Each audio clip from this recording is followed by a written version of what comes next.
Assalamualaikum warahmatullahi wabarakatuh. Salam sejahtera, selamat pagi menjelang siang. Sebagaimana tadi Prof. Dimana sudah menyampaikan masalah konspirasi politik, saya hanya menanggapi sedikit bahwa kejahatan politik adalah kejahatan yang paling sempurna daripada kejahatan-kejahatan yang lain, karena dia bisa masuk dari segala lini. Makanya bapak-bapak yang mau jadi pemimpin sekarang terus berpikir-pikir deh, ya, menjadi bupati, jadi kepala desa, wakil bupati. Kenapa?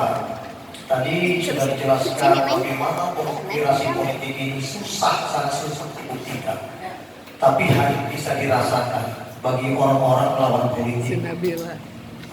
Dalam konteks ini, kenapa saya sebagai ketua tim penasihat hukum Pak Ipan, di sini juga hadir ada Dr. Indra, Dr. Yedi, dan Prof. Leona sendiri, kita sebagai tim mengangkat suatu pembelaan adanya konspirasi politik, karena sangat kental adanya konspirasi politik.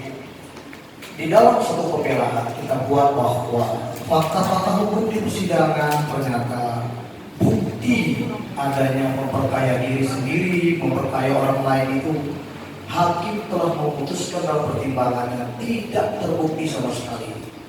Itu yang sangat mengangkat. Dan kemudian kenapa pidana tambahan tidak dikabulkan? Karena bupati dalam waktu 1 tahun dia telah membangun Cianjur begitu pesatnya dalam 1 tahun. Itulah pertimbangan juga.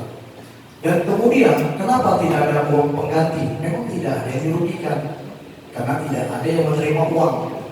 Nah, dari sini kita lihat ada konspirasi politik di antara pelaku-pelaku. Kemudian kita kaitkan, ada ternyata bahwa setelah kita mendapatkan data dan bukti, ada perkara yang sedang berjalan di Cianjur. Saya tidak mau sebut nama-namanya karena dilarang oleh moderator. Cuma ini hanya kita sebagai pembela tidak memberikan suatu pembenaran, tidak juga membenarkan. Tapi ini adalah fakta yang kita dapatkan, sehingga kita rangkumlah menjadi suatu dalam pembelaan.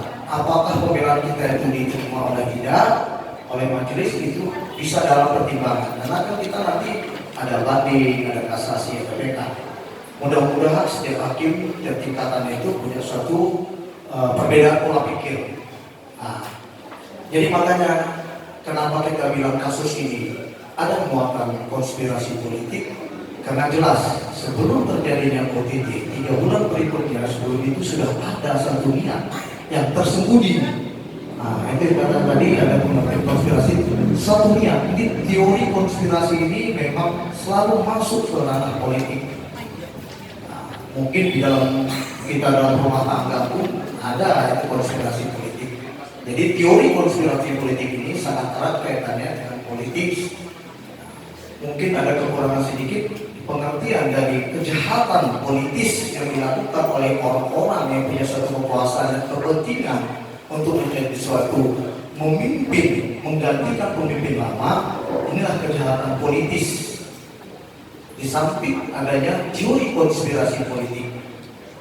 Oleh sebab itu, kita di sini mungkin semua ada pengacaranya, masing-masing punya pola pikir yang berbeda.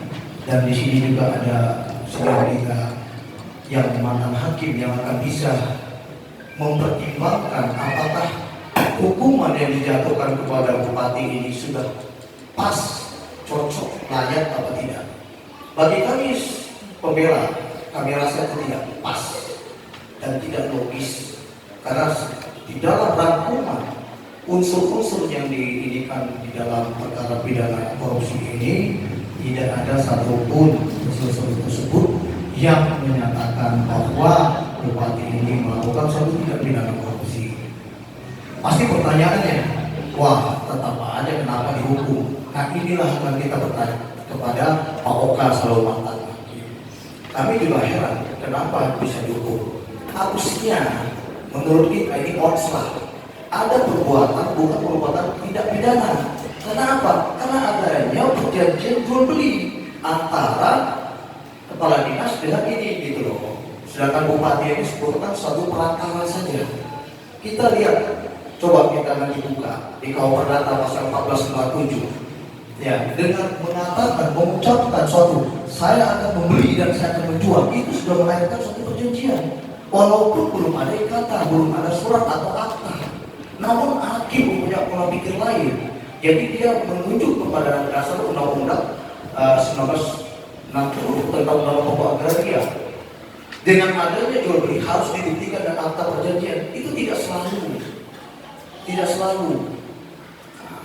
Karena apa? Perbedaan antara jual beli dengan kendaraannya itu benda bergerak dengan benda tetap. Dengan ada satu kesepakatan saja. Ya kita coba buka lagi nanti kita pelajari ya. Saya juga tidak terlalu pintar dalam hal ini, tapi saya mencoba pasal 1457.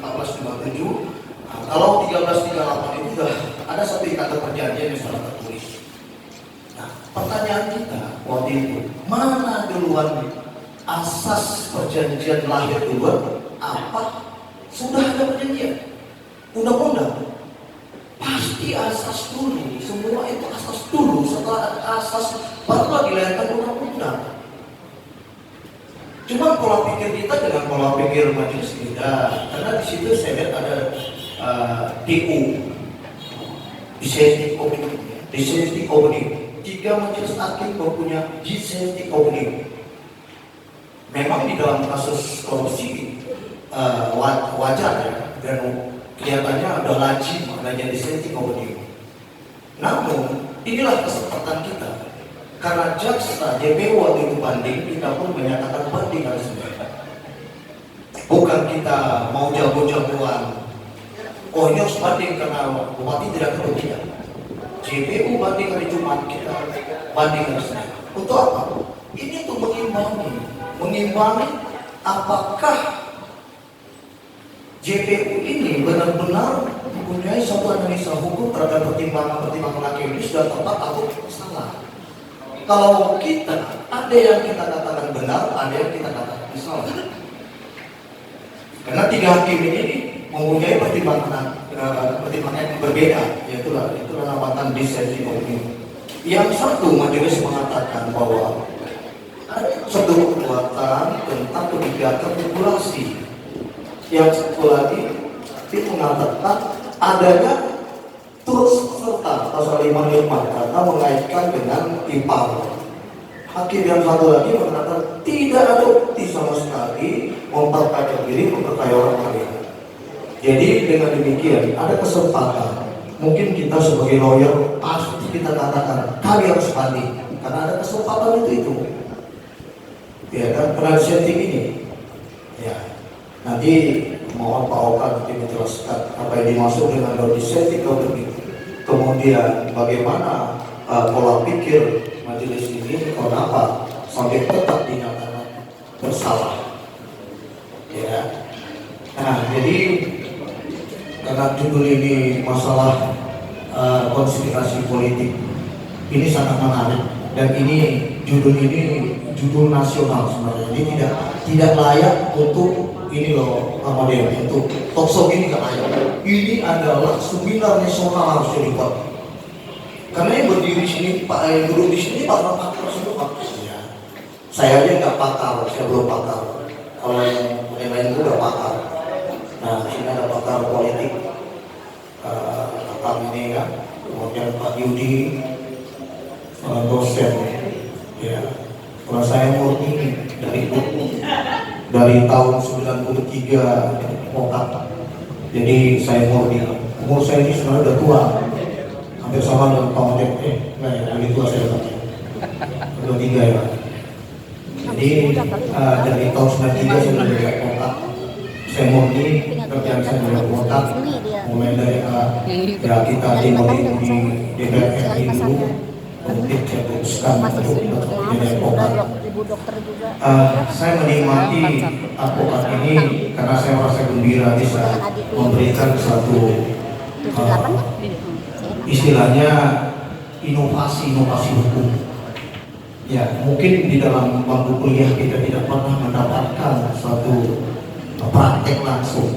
Tapi jangan salah, di dunia advokat ini kita bebas melakukan satu inovasi hukum. Jadi tidak harus standar dengan melakukan satu pembelaan. Standarnya begini, kalau kita dalam dulu belajar sebagai advokat, kita buat dakwaan, kemudian surat dakwaan, kemudian kita analisis tata dakwaan, kemudian kita masuk kepada analisa fakta-fakta di persidangan, kemudian kita keterangan-keterangan saksi, keterangan terdakwa, alat bukti, kemudian kesimpulan. Nah, kita membela ini, kita membuat satu inovasi yang sangat berbeda. Yang kita tuangkan pertama adalah mengangkat masalah fakta-fakta di persidangan dulu. Ya, kita naikkan fakta-fakta di persidangan. Dari pendahuluan masuk fakta-fakta persidangan, kita tidak mengarah kepada apa itu masalah tuntutan dan dakwaan yang dilakukan. Tidak, hanya kita mengaitkan antara fakta di persidangan dengan perbuatan terdakwa saja. Kalau kita sebagai advokat, kita membawa atau terbawa arus dengan pihak atau di sini DPU, maka nilai, ya saya bilang nilai hukum yang kita buat di dalam satu pembelaan hukum tidak ada artinya. Makanya kemarin ada pembelaan kita yang disetujui oleh majelis dan sependapat. Nah, itu yang kita anggap suatu keberhasilan. Ya, walaupun demikian, ya saya harapkan apa yang sudah kami buat di dalam suatu pembelaan ini bisa menjadi acuan nanti di pengadilan tinggi. Demikian. Saya kira cukup. Untuk sementara. Assalamualaikum warahmatullahi wabarakatuh.